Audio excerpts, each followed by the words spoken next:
Something is off about the way this leak dropped. The man has not released a solo studio album since GNX. He has not done a full press run. He has not begged for a single trending topic. And yet, a 30-second snippet of him singing on somebody else's project just detonated the internet in the middle of July. And the loudest, angriest, most panicked voices in the entire conversation are not the people who love him. They are the people who spent the last 2 years telling you he does not matter. Kendrick Lamar released nothing. Kendrick Lamar said nothing. Kendrick Lamar sang for about 30 seconds on a snippet from the Dahlia project, and somehow the entire Toronto internet ecosystem has been shaking for 72 hours straight. That is not a reaction to a song. That is a reaction to a ghost. And I need you to sit with that for a second, because everything you have been told about this rivalry for the last 12 months has been framed around one very specific lie, and this snippet just accidentally exposed it. The lie is that Drake won. The lie is that Iceman ended the conversation. The lie is that the numbers put the story to bed. And yet here we are in the middle of a random week in July of 2026, and the man who was supposedly ended by a 463,000 unit debut week is trending harder off half a hook than the man who released 3 albums in one weekend has trended in a month. When we get to the section where I break down what is actually happening inside the label rooms right now, and I promise you we are getting there, you are going to understand why every single move that has been made against Kendrick Lamar since the Grand National Tour concluded was never about music. It was about damage control. And the damage they are trying to control is the damage that just showed up in your comments section, because Drake stans are not telling Kendrick to come outside. They are begging him to stay in the house. They are watching the boogeyman clear his throat, and they are already crashing out, and we have not even heard the full record yet. Drop your thoughts in the comments, hit like, and subscribe. Let's get into it. Let me lay out where we actually are, because half of the internet is reacting to headlines, and none of them are reading the situation.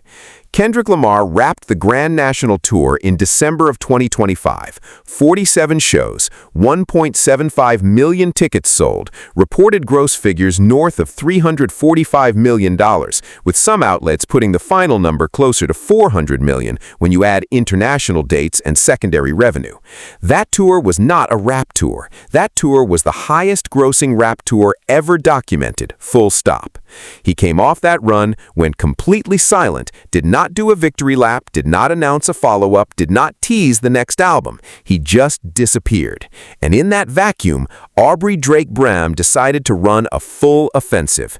3 albums, Iceman, Habibti, and Maid of Honor, all released in the same weekend back in May, all designed to occupy the top 3 positions on the Billboard 200 simultaneously, which they did.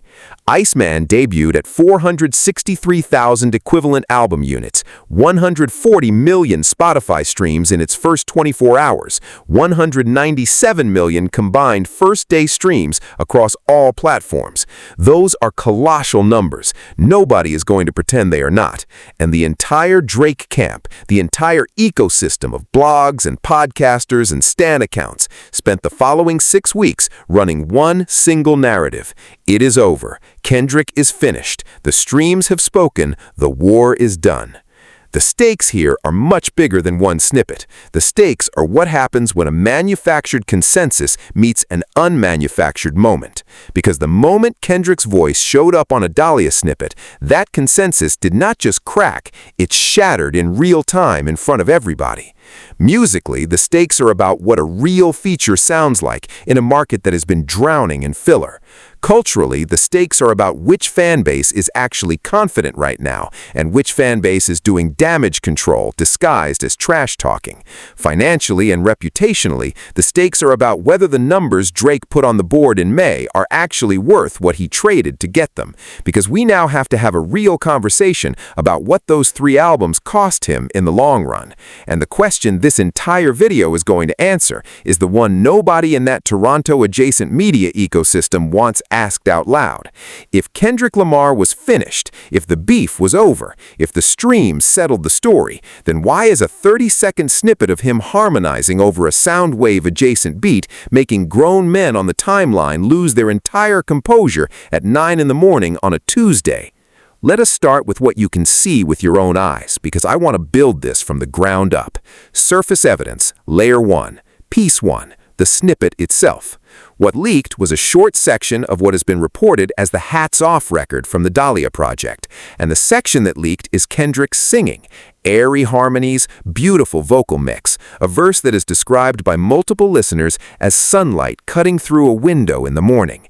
That's the imagery, that's the reception. And within 30 minutes of that clip hitting the timeline, it had been reposted across every hip-hop account of any consequence. Yogi TV, Say Cheese, DJ Academics comment sections, Hip Hop DX pickup, the whole apparatus. Not because it was leaked in some grand conspiracy, because it was that immediately compelling.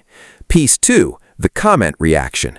Go look for yourself. Under every single repost of that snippet, the top comments are not Kendrick Lamar fans. They are the exact same accounts that spent May and June telling you Iceman ended the conversation. The people who supposedly moved on are the fastest people in the comment section every single time this man's name is mentioned. One post claimed Kendrick cannot make a Janus of all things, on a man whose singing melodies have been carrying entire album cuts since Section 8. Another claimed this proves he has fallen off. Another said quality over quantity is a lazy excuse. Each one of these comments landed within minutes of the snippet dropping, which mathematically means these people did not listen. They reacted to the fact that he existed. Piece 3, the Toronto incident. This one is documented. A Drake fan in Toronto reportedly assaulted somebody for playing Kendrick Lamar music in public, and according to what has been reported, immediately got put on the pavement for his trouble. That is not a music story. That is a mental health story disguised as a fandom story. It happened in Toronto specifically, which is the entire punchline. Play stupid games, catch stupid consequences, in the one city where the loyalty is supposed to be the strongest. Piece 4, the Adam 22 loop-in. Adam 22 goes on record claiming Drake personally told him he was never going to do a song with Lefty Gunplay, after Lefty said publicly that Drake reached out for a collab and got turned down. That's the third-party media puppet doing his job, feeding the narrative back the other way, trying to invert the record and make the man who declined look like the man who was declined. And this is happening in the same news cycle as the snippet, not by accident. That's 4 separate pieces of surface-level evidence, all pointing in the same direction, all documented, all visible, and every single one of them tells you the same thing. The temperature in the Drake camp is not the temperature of a fan base that just won. That is the temperature of a fan base that just noticed the scoreboard changing while they were celebrating the halftime lead. And what is coming next is the part where the cultural evidence starts stacking, and I promise you the Drake stans are really not gonna like this one. And oh, do I have more for you, because the surface stuff is the part everybody saw. The surface stuff is the meme fodder, the comment screenshots, the crash out compilations. That is the shallow end. What I am about to walk you through is the water underneath the water, because the real story of this snippet is not the snippet. The real story is who reacted to the snippet, how fast they reacted, and what their reaction accidentally confirms about a narrative that a very expensive campaign has spent an entire year trying to bury.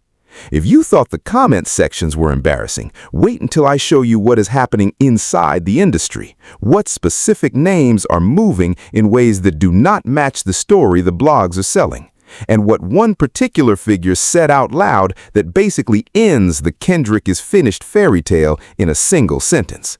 Stay locked in, because the next 15 minutes are the ones that matter. Cultural evidence, Layer 2, and this is where the temperature really shifts. Piece 1, DJ Academics. Not a Kendrick fan, not a neutral broker, a man who has spent the last 2 years running audio commentary that has been, to put it politely, extremely favorable to one specific side of this rivalry. And even Ak has been forced on record recently to acknowledge that Kendrick Lamar is by far the best rapper in the game right now, that his albums are classics, and that Drake, by comparison, does not have that same critical foundation. That is not a Kendrick partisan saying that. That is someone who has been paid, promoted, and platformed inside the opposing camp saying that. When your own commentator has to concede the point is not up for debate anymore. Piece 2, the artist community response. Every time a Kendrick clip surfaces, the same pattern happens. Baby Keem reposts, Travis Scott reposts, SZA silently reacts, the PG Lang orbit lights up. Meanwhile, the Drake orbit for the last 2 months has been mostly silence. OVO artists are not out here running defense the way they used to. The stable has been quiet. Ask yourself why. Because when your camp is winning, your camp is loud. When your camp is losing, your camp goes on airplane mode and lets the paid stands do the shouting for you. Piece 3, the fan base behavior itself. And I want to be really careful here because this is the piece that reveals the most.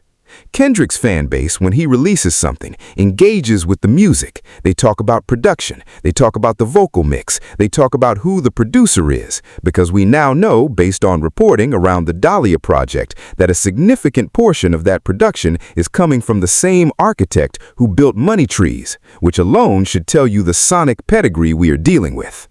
The Drake fan base, when Kendrick releases something, does not talk about the music. They talk about the numbers. They talk about the streams. They talk about the chart. They never actually engage with what is being sung, rapped, or produced.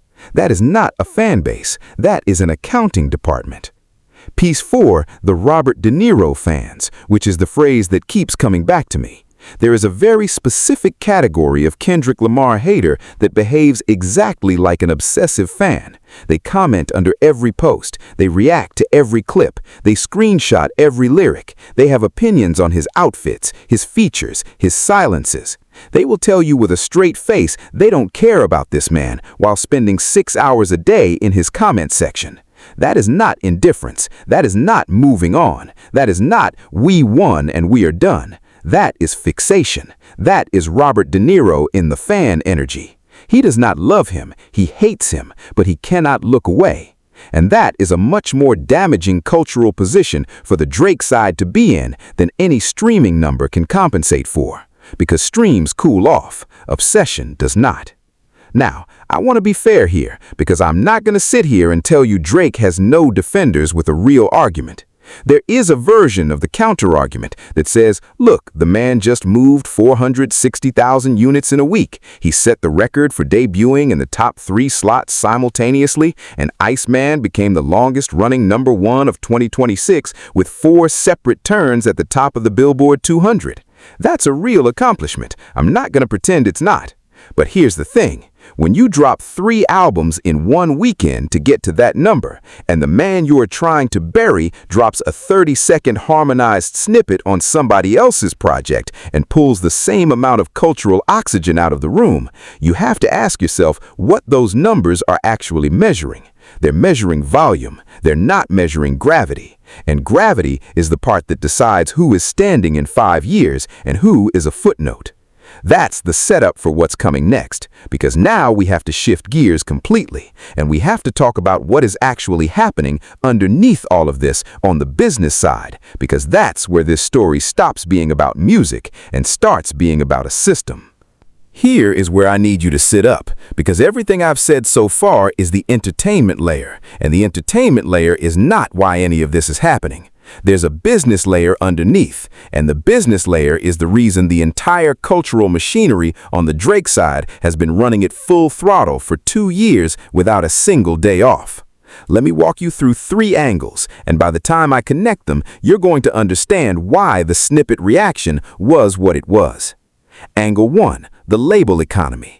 Drake's arrangement with his distribution partners, as it has been reported across industry publications, is fundamentally structured around volume. Not quality, not longevity, volume. The reason he released 3 albums in the same weekend is not artistic, it's mathematical. Under a modern streaming era arrangement, an artist's leverage on the back end of their contract is heavily tied to their catalog performance, their touring performance, and their constant chart presence. When you release 3 projects at once, you're not making 3 artistic statements. You're stacking the deck for a specific accounting outcome. You're inflating your streaming numbers across multiple concurrent releases. You're triple counting one release cycle as 3, and you're creating a chart footprint that looks bigger than it actually is. This is a documented industry pattern. Post Malone did a version of it. Future did a version of it. Drake just did the most aggressive version of it that anyone has ever attempted. And the reason it feels like something is off about that debut week is because something is off about that debut week. Angle 2, the media apparatus. When you spend any meaningful amount of time looking at how the Drake side of this rivalry has been covered over the last 2 years, you notice something. The same podcasters run the same lines, the same blogs post the same framing, the same commentator crashes out about the same points on schedule every single time Kendrick moves. That's not a coincidence, that's media coordination, and it costs money. There's a whole ecosystem of pseudo-journalistic accounts on X and YouTube whose entire economic model is being adjacent to one specific narrative, and when that narrative starts to slip, they slip with it. That's why the Response to a 30-second snippet was so disproportionate. It was not just fans reacting, it was a downstream ecosystem sensing that the tide was about to turn and screaming to stop the water. Angle 3, and this is the one that most people never talk about, the streaming economy itself. Streams are not equivalent to plays the way sales used to be equivalent to purchases. A stream is a rented moment of attention. It does not confer loyalty, it does not confer catalog value, and it does not translate into the kind of cultural weight that keeps an artist bookable, tourable, and profitable 10 years down the line. Kendrick Lamar just concluded a tour that grossed north of $345 million off a catalog that is smaller than Drake's. That number is not a streaming number. That number is a get-off-your-couch and buy-a-ticket number, which is the only number that actually measures whether people care. Drake released 463,000 units in a week and could not fill a fraction of the demand Kendrick just moved on tour. When you connect these three angles, the volume-based label strategy, the coordinated media apparatus, and the difference between rented streams and real gravity, you get the full picture. And the full picture is that the entire Drake 1 narrative was manufactured by the same system that needs Drake to keep winning, because if he stops winning, the money on the back end of that arrangement stops making sense. That is why the snippet mattered, because a real artistic moment, one 30-second unedited sing-along on somebody else's project, has more gravity than 3 simultaneously released 460K debuts. And everybody in the room, the label people, the podcasters with paid accounts, they all know it. That is why the crash out happened so fast. They are not defending a man, they are defending a business model. So here is the truth that this snippet accidentally revealed, and I want to say this slowly because it is the single most important thing you will hear in this entire video.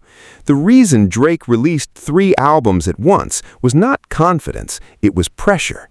It was pressure applied by an accounting reality that says a man who took the L in a rap battle at the scale that L was taken in has to overcompensate on paper to keep the machine funded. And the reason his fan base melts down at every single Kendrick Lamar movement, no matter how small, is because the machine has told them repeatedly that the war is over, and every single time Kendrick surfaces, the machine is proven wrong in front of them again. That is not just embarrassing, that is destabilizing. Because if Kendrick is not finished, then everything they have been sold for 18 months has been a coping mechanism dressed up as a victory lap. And when you actually look at the receipts are not close. Kendrick has 2 songs that have surpassed the peak commercial performance of every single Drake #1 release. 2, not 1, 2. He has done that with a fraction of Drake's release volume. He did it while the man on the other side was running a full media war against him. He did it without a promotional campaign. He did it while touring. And then he did it again after touring by simply existing on a snippet. The pattern is not a coincidence. The pattern is the pattern. Every time these 2 men occupy the same news cycle, the man who says less and releases less controls more of the room. That is not a beef result. That is a permanent structural fact about how these 2 artists move through culture.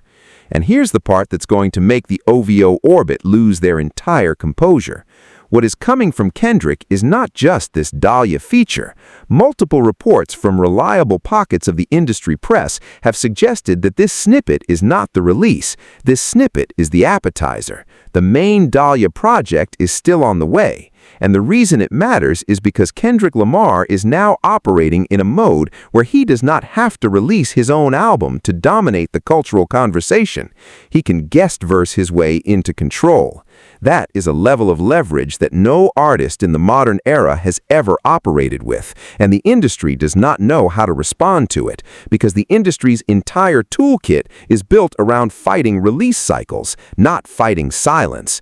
You cannot outspend silence. You cannot outpromote silence. You cannot buy your way past a man who has decided he does not need to speak to win. That is what this snippet exposed. Not that Kendrick is back, that Kendrick never left. And the machine that told you he did was the same machine that needed you to believe he did.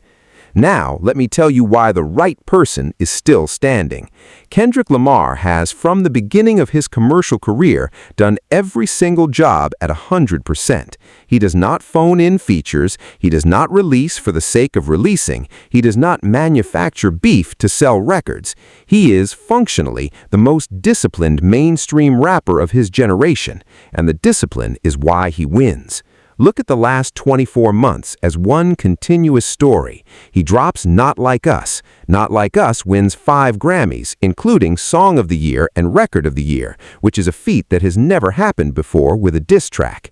He headlines the Super Bowl. The Super Bowl performance is the most watched halftime show in the history of the format. He drops GNX. GNX becomes a critical and commercial success without a single traditional rollout beat. He launches the Grand National Tour. The Grand National Tour becomes the highest-grossing rap tour ever documented. He wins Best Male Hip-Hop Artist at the 2026 AMAs. He wraps the tour in December. He goes silent for 6 months. He shows up on a Dahlia snippet in July of 2026. The internet loses its composure. That is not a career in decline. That is a career operating at a cruise altitude the rest of the genre cannot reach. Meanwhile, on the other side of the aisle, the man who was supposedly ending Kendrick's career had to release 3 albums at once to keep the numbers up, has been publicly called out by Lefty Gunplay for allegedly reaching out for a collaboration and then denying it, has needed Adam 22 to run interference for him in the media, and has a fan base that cannot see a snippet of another artist without breaking down in real time on the timeline. One man makes music that survives without him being in the room. The other man makes music that needs an entire promotional machine to convince you it happened. And that contrast, that clean, undeniable structural contrast, is why the story ends the way it ends. Not with a diss track, not with a Grammy speech, not with a chart position, with a snippet. 30 seconds of harmonized singing on somebody else's project, and the entire opposing camp reveals itself to be exactly what Kendrick has been saying it was the entire time.